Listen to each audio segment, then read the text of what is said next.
दिल्ली में कोरोना के cases double हो जा रहे हैं। अभी जो डेटा प्रेजेंट किया गया उसमें ये बताया गया कि 30 जून तक दिल्ली में 15,000 बेड्स की आवश्यकता होगी, 15 जुलाई तक 33,000 बेड्स की आवश्यकता होगी और 31 जुलाई तक 80,000 बेड्स की आवश्यकता होगी कोरोना के मरीजों के लिए। और मामले कितने तक हो सकते हैं? 15 जून तक 44,000 केसेस होंगे और करीब 6,600 बेड्स की आवश्यकता होगी। 30 जून तक 1 लाख केसेस पहुंच जाएंगे और 15,000 बेड्स की आवश्यकता होगी। 15 जुलाई तक करीब 2.25 लाख केसेस हो जाएंगे और 33,000 बेड्स की आवश्यकता होगी और 31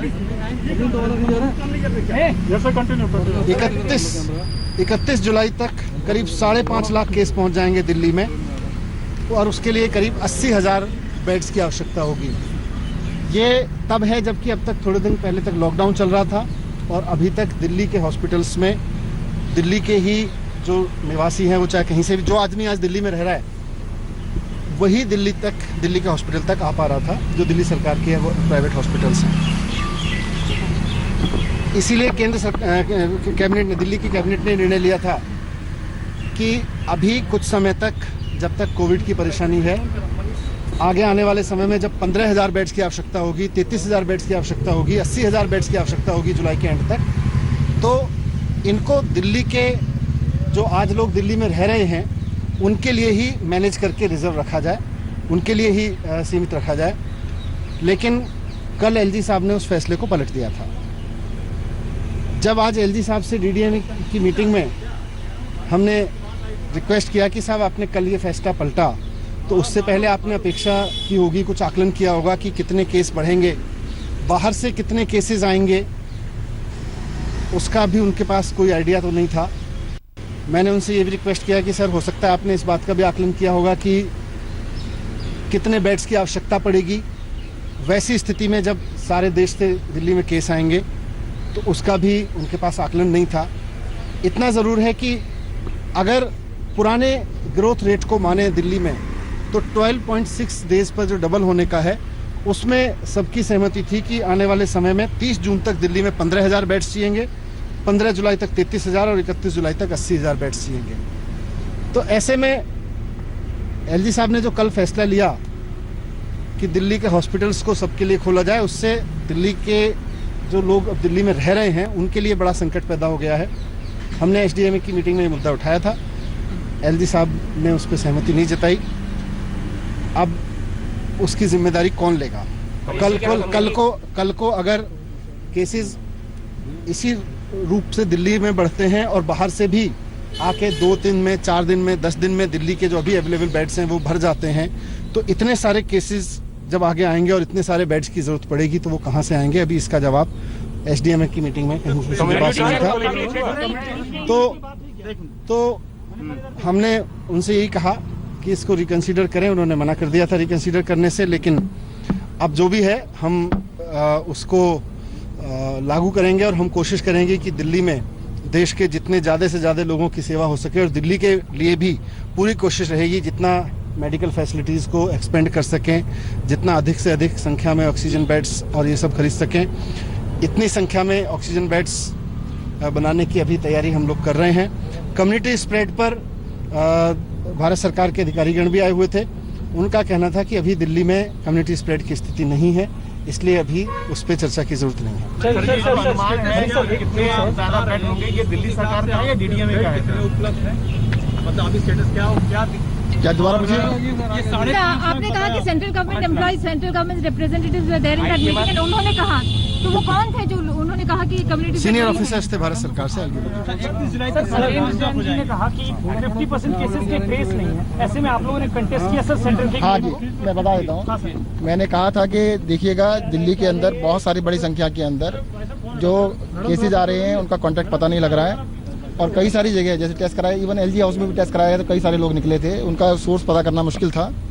तो दिल्ली के अंदर अब हम टेक्निकलिटी में ना जाएं, और कल एम्स के डायरेक्टर ने खुद कहा था कि दिल्ली के कंटेनमेंट जोन्स में कम्युनिटी स्प्रेड है, परंतु क्योंकि टेक्निकल इशू है और इसके बारे में फैसला केंद्र सरकार ही कर सकती है, वही बता सकते हैं कि कम्युनिटी स्प्रेड है या नहीं। हम तो कैसे स्प्रेड है, हम तो ये कह सकते हैं भाई स्प्रेड है, दिल्ली में बढ़ रहा है, बहुत तेजी से बढ़ रहा है। अब उसका वर्ड जो कम्युनिटी स्प्रेड वर्ड यूज करने की अधिकार तो केंद्र सरकार के पास, वही बता पाए। इसके अलावा बाहर से आए हुए पेशेंट्स का कोई डेटा इस वक्त दिल्ली सरकार देखिए, मैं बता सकता हूँ आपको, दिल्ली के अंदर प्राइवेट हॉस्पिटल्स में 50% लोग बाहर से इलाज कराने आते हैं और बड़े सरकारी अस्पतालों में 70% लोग दिल्ली से बाहर के होते हैं।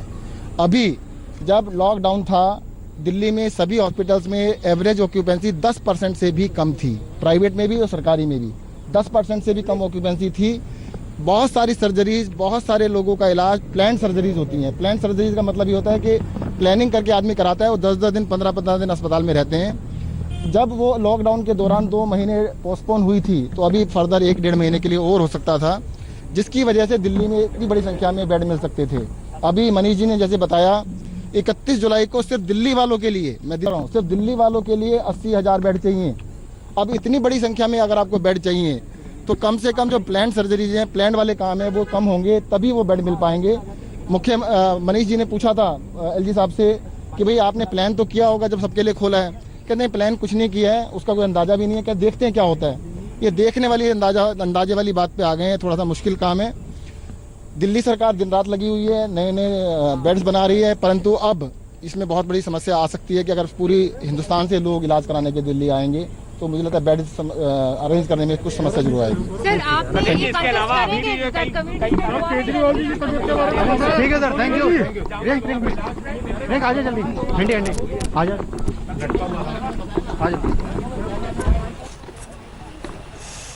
तो आपने सुना बैठक के बाद किस तरीके से डिप्टी सीएम मनीष सिसोदिया और स्वास्थ्य मंत्री सत्येंद्र जैन दोनों ने पत्रकारों के साथ बातचीत की। यानी कि जो कंसर्न जताए गए थे पहले केजरीवाल के फैसले को जिस तरीके से एलजी ने पलटा था, और उसी पर आज ये बैठक हुई, जिसके बाद मनीष सिसोदिया ने कहा कि हमने जब पूछा क्या आपने सिचुएशन का आकलन किया है, क्योंकि जिस तरीके से लगातार केसेस बढ़ रहे हैं उससे लगता है कि दिल्ली को कम से कम 31 जुलाई तक 80,000 बेड्स की जरूरत होगी। तो ऐसे में सिचुएशन क्या रहेगी, तो इसी को लेकर एलजी साहब का जो जवाब था वो मनीष सिसोदिया ने पत्रकारों के साथ शेयर किया। उन्होंने कहा कि जिस तरीके से केसेस बढ़ रहे हैं, सबसे पहले तो कम्युनिटी स्प्रेड की बात को लेकर उन्होंने कहा कि ऐसा अभी शब्द का इस्तेमाल न किया जाए, और दूसरा ये कि सोर्स के बारे में जो कहा गया था, सोर्स का पता नहीं है। सत्येंद्र जैन ने भी बताया कि किस तरीके से प्राइवेट और सरकारी अस्पतालों में कहां-कहां कितनी ऑक्यूपेंसी और कितने की जरूरत पड़ेगी। क्या कुछ कहा दोनों मंत्रियों ने, आइए सुनते हैं। भारत सरकार के अधिकारीगण भी आए हुए थे, उनका कहना था कि अभी दिल्ली में कम्युनिटी स्प्रेड की स्थिति नहीं है, इसलिए अभी उस पर चर्चा की जरूरत नहीं है। अनुमान है कितने ज्यादा बेड होंगे, ये दिल्ली सरकार का है या डीडीएम का है?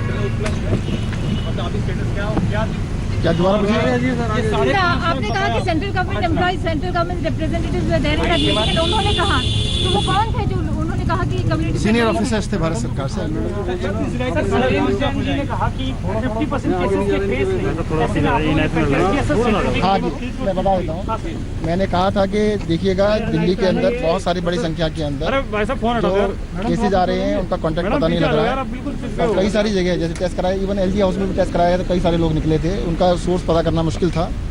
तो दिल्ली के अंदर अब हम टेक्निकलिटी में ना जाएं, और कल एम्स के डायरेक्टर ने खुद कहा था कि दिल्ली के कंटेनमेंट जोन्स में कम्युनिटी स्प्रेड है, परंतु क्योंकि टेक्निकल इशू है और इसके बारे में फैसला केंद्र सरकार ही कर सकती है, वही बता सकते हैं कि कम्युनिटी स्प्रेड है या नहीं। हम तो कैसे स्प्रेड है, हम तो ये कह सकते हैं भाई स्प्रेड है, दिल्ली में बढ़ रहा है, बहुत तेजी से बढ़ रहा है।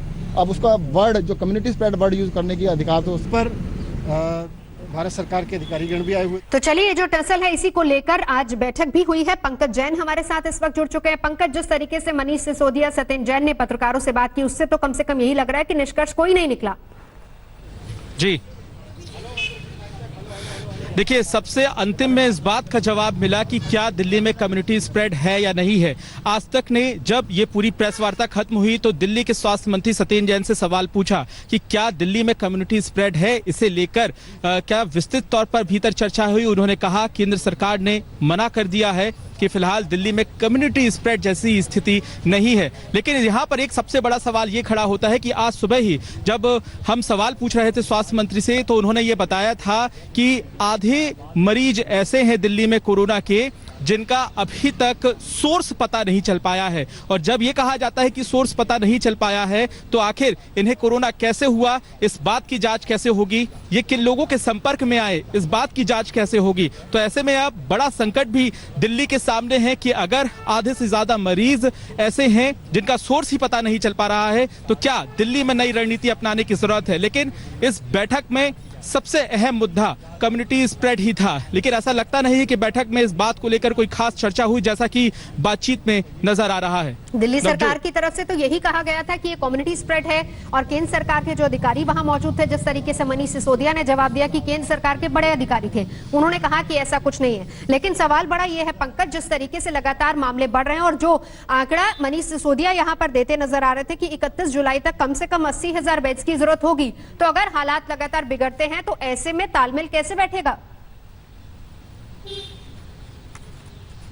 बिल्कुल, ये साफ नजर आया कि किसी तरह का तालमेल यहाँ पर नहीं है। और ऐसे में जब सियासत काफी ज्यादा तेज हो गई है तो क्या केंद्र सरकार और दिल्ली सरकार साथ मिलकर इस बीमारी से निपटेंगे? मैं रुकूंगी जरा, एक बार फिर से सुनता है इसी को लेकर क्या कुछ कहा मनीष सिसोदिया ने? अभी एसडीएम की मीटिंग में इस बात पे चर्चा हुई कि दिल्ली में जो कोरोना के केसेस बढ़ रहे हैं उनका स्टेटस क्या है, किस गति से बढ़ रहे हैं। लगभग 12-13 दिन में दिल्ली में कोरोना के केसेस डबल हो जा रहे हैं। अभी जो डेटा प्रेजेंट किया गया उसमें ये बताया गया कि 30 जून तक दिल्ली में 15,000 बेड्स की आवश्यकता होगी, 15 जुलाई तक 33,000 बेड्स की आवश्यकता होगी और 31 जुलाई तक 80,000 बेड्स की आवश्यकता होगी कोरोना के मरीजों के लिए। और मामले कितने तक 15 जून तक 44,000 केसेस होंगे और करीब 6,600 बेड्स की आवश्यकता होगी। 30 जून तक 1 लाख केसेस पहुंच जाएंगे और 15,000 बेड्स की आवश्यकता होगी। 15 जुलाई तक करीब 2.25 लाख केसेस हो जाएंगे और 33,000 बेड्स की आवश्यकता होगी और